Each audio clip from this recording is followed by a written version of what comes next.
All right, I want to thank Mr. Valadeo for his courtesy to allow Mr. Stewart to get in the questions for he can get back. And I want to thank him as well, Mr. Chairman. He was quick to remind me that I am the least senior member of the committee.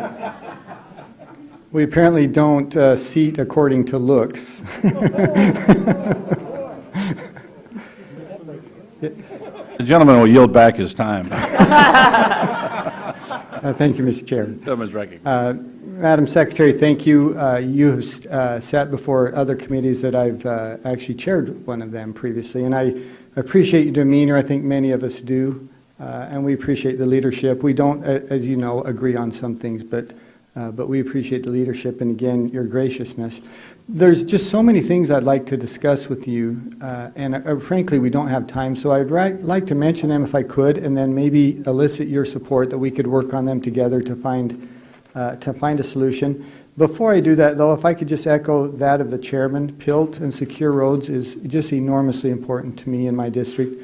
There are a couple districts in my, a couple counties in my district that are 93% controlled by the federal government.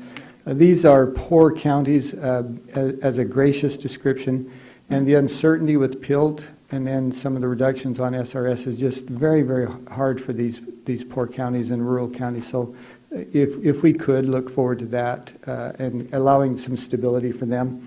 The first thing, if I could, and that is this, you may remember a long, long time ago, last fall, we had the government shutdown. My state, Utah, as well as a number of others, North Dakota, Colorado, Arizona, New York, Tennessee. Our governor stepped forward, kept some of the state parks open for 8 or 10 days. That cost them a little bit of money. I think there was an understanding that they would be reimbursed for that. That hasn't happened yet. Did you see a problem with that reimbursement back to those states? Thanks for the question, Congressman. I think you meant national parks, not state parks. Oh, I'm sorry. Yes. Correct that. Of course. Yeah. There were many, many late nights for me and the skeleton crew working at Interior to try very hard to work with states that wanted to reopen national parks during the shutdown to allow them to do that by having states pay for the National Park Service to operate those parks. I supported that program. The Solicitor's Office, the Department of the Treasury, all worked hard to do that.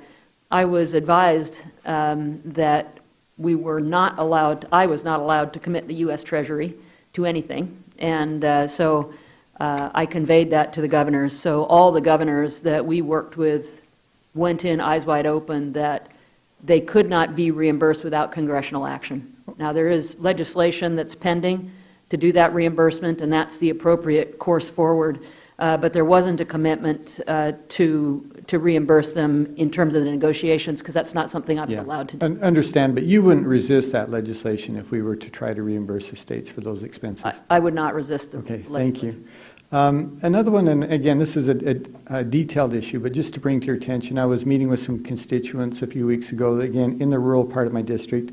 They brought me a letter from Bureau of Land Management, which was a surprise to them, and they had no idea this was coming, which directed them to reduce their number of permits for cattle grazing on public lands, primarily because of horse and burro management issues.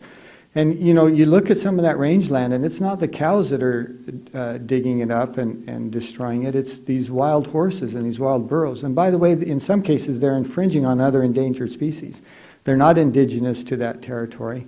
Yet it seems like our management of those has clearly been insufficient. I'm wondering if you are concerned about that as well, and whether you think there's some amendments to that management plan that would be helpful. Thanks for the question. The wild horse and burro situation is very challenging for us. As I'm sure you're aware, the herd doubles in size every 3.5 years. The BLM paid the National Academy of Sciences to do a study to help us understand the circumstance and to make recommendations. There is about $2.3 million, I think, in the budget to fund research into birth control. We are restricted on what we can do with the wild horses and burros based on legislation that was passed, I think, in 1974. So when we're trying to manage the landscapes sustainably, and the BLM's mandate is multiple use and sustained yield, when we have challenges on competitive uses for that land, one of our only options is to reduce grazing. So it's a very difficult problem. The birth control effort is something that we are pushing to make more effective. It is not as effective or as researched as human methods of birth control, and so as we have vaccinated some horses, it doesn't last very long or it's not very effective. We've asked the pharmaceutical industry to help.